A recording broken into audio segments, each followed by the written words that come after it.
In April of 1961, in a converted theatre in Jerusalem, a room filled up with people who had come to look at one man. They had built a booth for him, bulletproof glass, because there were people in that city, with very good reasons, who might not have waited for a verdict. Hundreds of journalists had come, from everywhere. It was the first trial in history that a whole world could follow, and everybody in that room was waiting for the same thing. They wanted to see it, the thing itself, whatever it is, that organizes the murder of millions of people and then goes home and has dinner. And then they brought him in, and the room got the first of its disappointments. A thin man, balding, middle-aged, in a cheap dark suit that did not fit him especially well. He sat down, he adjusted his headphones, he arranged his papers, and over the months that followed, he was consistently the least dramatic person in the building. He took notes, carefully. He corrected small errors of procedure. He complained about a draft. He was polite to the judges. He was precise about dates. And when he spoke about his own work, he spoke the way a mid-level manager speaks about a difficult quarter. There were no horns. There was no glare. There was no moment where the mask slipped and something looked out at the room. And that absence, that specific, unbearable absence, is the reason we are having this conversation 60 years later. Because sitting in that press gallery was a woman who had come a very long way to look at him. And what she wrote about what she saw became the most influential sentence about evil of the entire 20th century. 4 words. You have heard them. You have probably used them. The banality of evil. And there is a problem with it, not a small one. It took 50 years and a philosopher who spent a decade in archives to bring it up. Because at the time that man sat in that booth performing a clerk, there existed, in a drawer, in another country, dozens of hours of his own voice, talking freely to people who admired him. And the man on those recordings is not the man in the booth. Her name was Hannah Arendt, and by 1961 she was one of the most formidable political thinkers alive. And she was not a neutral observer. Nobody in that building was. She was a German Jew. She had been a brilliant student of philosophy in a country that then decided she was not a person. She got out of Germany in 1933 after being arrested and questioned. She went to Paris, and when France fell, she was interned in a camp in the south as an enemy alien. She got out of that too, in the confusion, and eventually reached New York in 1941, with almost nothing. Most of the people she had grown up among did not get out at all. So when it was announced that the man who had organized the transports had been caught and would be tried, she asked to be sent. She was not assigned, she asked. A magazine sent her, and it is worth being clear about what she was going for, because it was not journalism. She had spent 15 years trying to explain how a modern state had done this. Her great work on totalitarianism had come out 10 years earlier, and in it she had used a phrase that she was about to abandon. She had called it radical evil. Something that broke the categories, something you could not fit into any account of human motive we had. And now she was going to sit 30 feet from one of the men who had done it, and look at him, for weeks, and find out what that thing actually was. That is the expedition.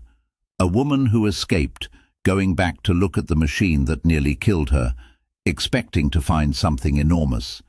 And she went, and she looked, and what she reported was that there was nothing enormous there at all. And that report hurt people more than almost anything else written about that war. So let us be precise about what she wrote, because it is misquoted constantly in 2 specific ways, and both of them matter. Her articles ran in 1963, then a book, and her claim was about the man, not about the crime. She said he was not perverted. She said he was not sadistic. She said, and this is the phrase that detonated, that he was terrifyingly normal, that he had no motive that she could locate beyond an extraordinary diligence about his own promotion, that he had, in her reading, never really grasped what he was doing. And the quality she put at the center of it was not stupidity. She said that explicitly, repeatedly, and people ignore it every time. He was not stupid. His word was thoughtlessness, by which she meant something quite technical. Not an absence of intelligence, an absence of the particular act, of thinking from somewhere other than where you are standing. And she found the evidence for it in how he talked, because he talked almost entirely in ready-made phrases, officialese, stock sentences, the language of a man who had never had to build a thought from scratch. He could describe what he had done. He could not describe what it was. And every time the court pushed him toward the second thing, a phrase came out, smooth and rehearsed, and the question slid off it. Now the first misquotation. People say she called the Holocaust banal. She did not. She said the opposite, repeatedly and furiously. The crime was monstrous, unprecedented, the largest thing of its kind that had ever been done. The banality was not in the deed, it was in the man doing it. Those are entirely different claims, and collapsing them is how the phrase became an insult. And the second misquotation is subtler, and it is the one almost everybody makes. People take banality to mean ordinariness, as in, he was just an ordinary man, as in, anybody could be him. That is not quite what she said either. She was making a claim about a specific missing faculty. Not that he was average, that he was hollow in one particular place. And her conclusion from that, which she spent the rest of her life developing, was that thinking is not a luxury or a hobby, that the capacity to stop and hold your own actions at arm's length and look at them from outside yourself is a moral organ, and that a person in whom that organ has gone quiet can do absolutely anything while remaining, in every other respect, a perfectly agreeable colleague. And that idea went through the world like weather. Within a few years it was everywhere, and it has never left. So it is worth asking why. Because a phrase does not travel that far on being clever. It travels because it does a job that nothing else was doing. Because remember the size of the problem sitting in front of that generation. Not one killer, not 100, an entire modern state with universities and orchestras and railway timetables had turned itself into an instrument for this. And the only explanation available was, the Germans are demons, which is not merely false, it is useless. It explains nothing, and it tells you nothing about how to prevent it happening somewhere else. Arendt's version replaced a demon with something far worse. It said the machine had not run on monsters at all. It had run on people like the ones down the corridor. People who filed, people who scheduled, people who were annoyed about their pension arrangements. And it said the terrible thing did not require hatred. It required that nobody in the building stop and think about the whole of it. And you can feel why that spread, because it turns the question round and points it at you. Not, could I have been a demon? Obviously not. But, could I have been in that office? Could I have been good at my job in a place like that? And there is nobody honest who answers that instantly. And it arrived at exactly the right moment. Because in that same year, in an American university, a young psychologist began running experiments on obedience that seemed to say the same thing from another direction. We covered those elsewhere, and I will not repeat them here. What matters is the climate. Two independent lines, both pointing at the same conclusion. The problem is not evil people. The problem is ordinary people in certain rooms. And that became the settled understanding. It is in your textbooks. It is in the way you talk about corporations and armies and governments. It is probably in the way you think about your own workplace. All of it downstream of 4 words, written by a woman watching one man, behave in a particular way in a glass box. So we had better look very carefully at what that man was doing in there. Because he had a problem, and it was not the problem people assume. He was not fighting the facts. He could not. The documentation was overwhelming. Orders, schedules, memoranda with his name on them, a bureaucracy that had recorded its own work with terrible diligence. He was not going to argue that it had not happened, or that he had not been at the center of it. So look at the space that leaves. There is exactly one gap in that wall, and any competent defense would have found it. He could not deny the acts. He could only attack the mind behind them. Not, I did not do this, but I did this without wanting it, without deciding it, without understanding it. I was an instrument. The intention was somewhere above me. And now think about what that defense requires you to be, hour after hour, in front of a room full of people who are watching your face for any sign of the other thing. It requires you to be dull, precise, procedural, faintly bewildered by the enormity around you. It requires you to speak in the flattened language of administration, and never once to sound like a man with a conviction. In other words, the clerk. The exact man Arendt described, thoughtless, diligent, hollow in that one particular place. That character was not merely consistent with his defense, it was his defense. It was the only version of himself that had any chance at all in that room. And I want to be careful here, because noticing that is not yet proof of anything. A man can be telling the truth and be lucky that the truth helps him. The fact that a defense is convenient does not make it false. So what we need is somewhere else to look, some place where the same man is talking, with no court in front of him and nothing whatsoever to gain by seeming small. So we go back 7 years and 11,000 kilometers to the outskirts of Buenos Aires, 1957. There is a man living there under another name, Ricardo Clement. He has been in Argentina since 1950. He keeps rabbits for a while. Later he takes a job at a car plant. And this is not a man in hiding, not really, not from the people around him, because the émigré community he moves in, the other Germans who left in a hurry in 1945, know exactly who he is. He is not a fugitive among them. He is a figure, somebody they are pleased to have at the table.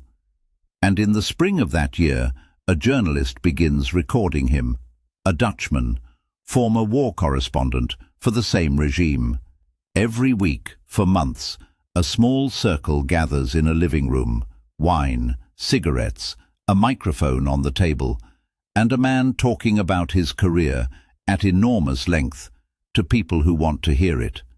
And the scale of what they made is worth stating plainly, on the order of 70 reels of tape, something like 29 hours of him speaking, transcripts running to roughly 1,000 pages, and alongside that, more than 1,000 further pages that he wrote himself, in his own hand. This is not a fragment. This is the most extensive account any senior participant ever gave of what he had done and why. And you need to know what the men in that room wanted from him, because it is squalid and it matters. They were not there to confess anything. They had a project. They wanted to argue that the scale of the killing had been inflated, so that the ideology could be separated from the crime and rescued. They wanted a man who had been at the center of it to say the numbers were wrong.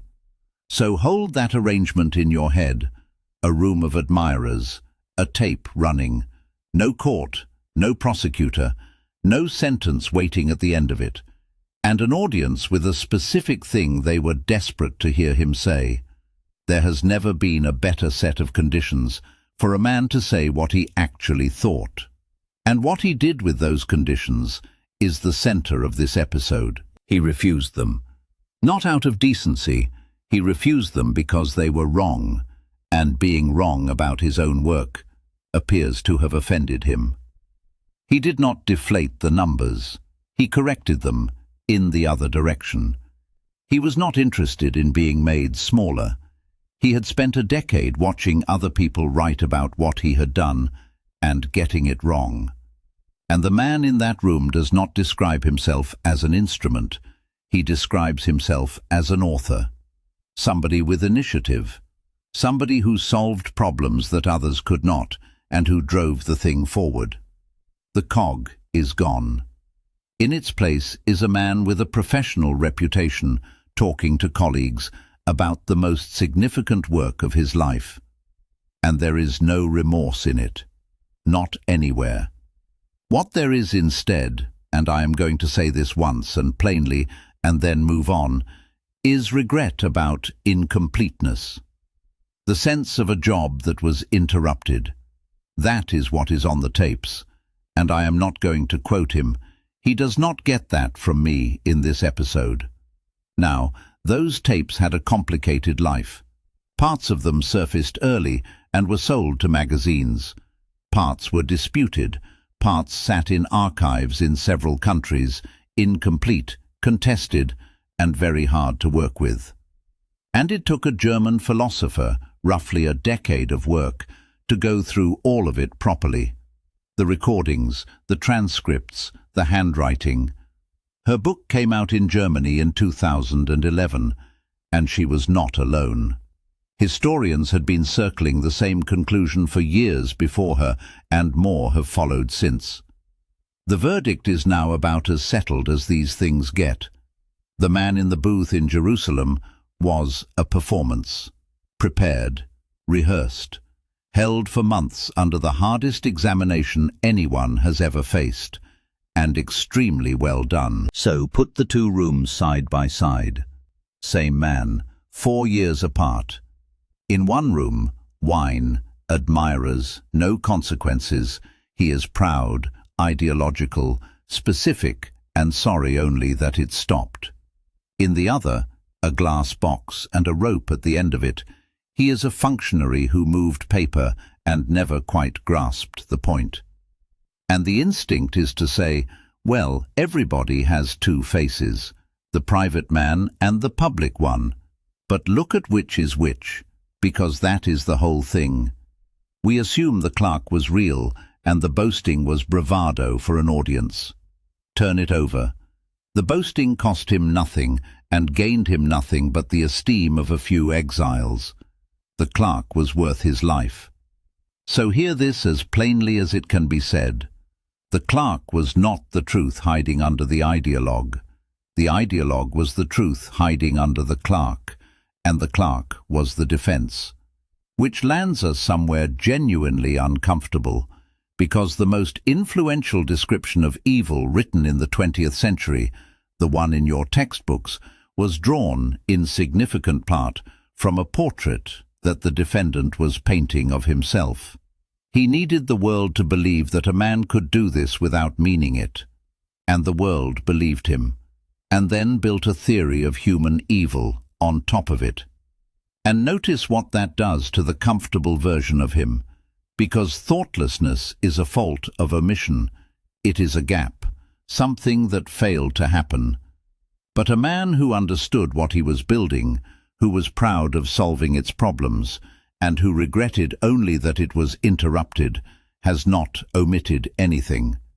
He looked at the whole of it, and went to work. So how does one of the sharpest minds of the century get taken in?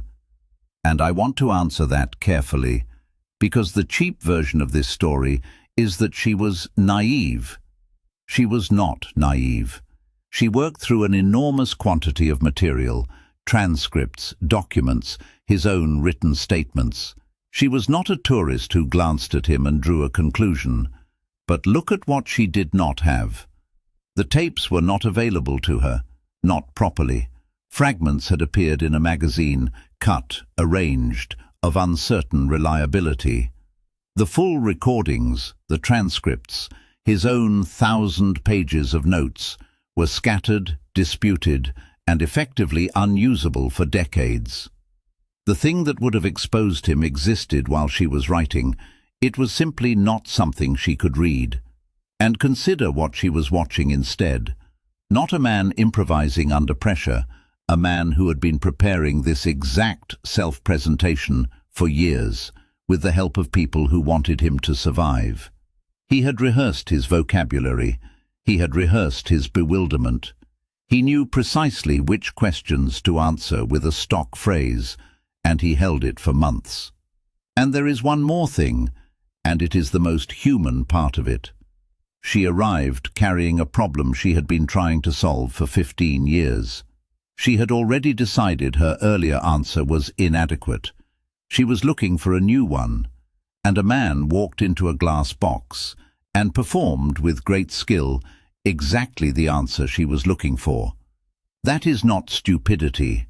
That is the oldest failure there is. He was offering what she had come to find, and the fit was so good that the question of whether it was true did not get asked hard enough. And notice, this is the same trap we have looked at in other episodes from other directions. A hypothesis that fits beautifully is the most dangerous object in any investigation. It stops you looking, because you have found it. And the price she paid for the book was enormous, and it should be said. She was attacked for years. Friendships of 30 years ended. She was accused of minimizing the thing that had nearly killed her, and of being unjust to Jewish community leaders who had been trapped in impossible positions by people who knew those ghettos far better than she did. That argument is still going, and I am not going to settle it here, but she did not write it lightly, and she did not write it from a distance. She wrote it from inside the wound. Now the question I actually find most interesting, because the correction is not new. It has been sitting in the open for well over a decade, and the phrase is quoted more today than it has ever been. So why does the evidence not travel? And I do not think the answer is that people are lazy. I think the answer is that the phrase is doing something for us that the correction cannot do. Because look at the two accounts as problems to be solved. If the worst thing in history was done by men who failed to think, then evil is a gap, an absence, a thing that did not happen where it should have, and a gap can be filled. You can teach people to think. You can build institutions that force the pause. It is a terrible diagnosis, but it comes with a prescription. Now take the other account. If the worst thing in history was done by men who understood it completely, who had a picture of the world and worked hard and skillfully to bring it about, then evil is not a gap. It is a presence, a conviction, something a person can look at squarely and choose. And you cannot fill that in with education. There is no seminar for it. And there is a second thing the clerk does for us, and it is more personal. A clerk is a mirror you can survive looking into. There, but for luck. It is frightening, but it is a frightening you can carry home. A true believer is not a mirror. There is no comfortable identification available. You cannot say, "That could have been me," because whatever else you are, you have not made that choice. So we kept the version that let us keep the sentence. Not deliberately. Nobody sat down and decided this. It is just that one account had a use, and the other only had accuracy. And when those two compete over half a century, accuracy loses, quietly, without anybody noticing that a choice was made. And now the part of this episode I care about most, because there are two ways to misuse everything I have just said, and both of them are worse than the error we are correcting. So let me be exact. First, and this needs no qualification whatsoever, nothing in this episode touches the facts of what happened. 6 million people were murdered. That is not in dispute here or anywhere serious. The men in that Buenos Aires living room were trying to make it disputable, and they failed, and they deserved to. The argument in this episode is narrow. It is about one portrait of one perpetrator, and whether we read him correctly. And the correction makes him more guilty, not less. That is the direction it runs. And second, do not throw Arendt away. Because on the larger question, she was right, and the evidence has only got stronger. That machine needed hundreds of thousands of people, and almost none of them were him. They were clerks who processed, drivers who drove, officials who signed, neighbors who moved into the empty apartments and said nothing about how they had come free, and for the overwhelming majority of them, her account holds. They did not hate anybody. They had a role. They did it adequately. They did not ask what it was part of, and the not asking is the whole of their guilt, and it was enough. So her observation was true. Her error was where she attached it. She took a real description of the many and hung it on the one man in that building for whom it was least accurate. And that is a very specific kind of mistake, and worth naming because you will make it too. She generalized from an exemplar. She found one case that seemed to embody the pattern and let it stand for the whole, which is how most of us reason, and it works, until the exemplar turns out to have been chosen by the exemplar. And third, the synthesis, which is where I think this actually lands. Because these two accounts are not rivals, they describe different floors of the same building. At the top, a small number of people who knew exactly what they wanted and wanted it. Below them, a very large number who did not ask. And the terrible efficiency of the thing came from the join. The believers supplied the direction. The ordinary supplied the labor. Neither could have done it alone, and only one of those two groups is rare. So if we are replacing a comfortable answer, we owe you a better one. And the honest replacement is not a single mechanism, it is a ladder. And most people are somewhere on it. At the bottom, obedience, which we have looked at elsewhere. Above it, the slow step-by-step, where nothing you agree to today is very different from yesterday. Above that, the ordinary desire to be thought competent by the people around you. And here is the part of the recordings that has stayed with me, more than the boasting. Because when he talked about his work, a great deal of what he was proud of was efficiency. Difficult logistics solved, obstacles worked around, other departments outmaneuvered. The satisfactions of a competent professional describing a hard job done well. And that is the piece I would ask you to take away. Because the ideology told him what to want.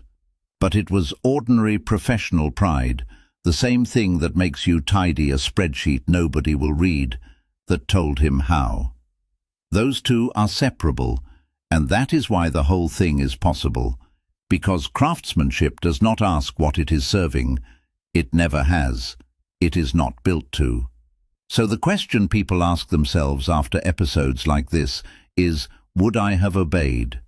And it is the wrong question. It is unanswerable. It is free to answer well, and nobody has ever learned anything from it. Here is a better one, and it has an answer, and the answer is available today. What am I currently good at that I have never once asked what it is for? Not the dramatic version, not, am I complicit in something monstrous? Almost certainly not. The small version. The report you make look better than the situation is. The number you present the flattering way, because that is the craft. The competence that runs on ahead, while the question of what it is in service of never quite gets raised. That is the muscle. It is small in you. It was not small in him. But it is the same muscle. And that brings us back to the booth, because now you can see what everyone in that room actually wanted from him, including, I think, the woman in the press gallery. They wanted him to be a clerk, not out of sympathy. Nobody in that building was sympathetic, but because a clerk can be understood.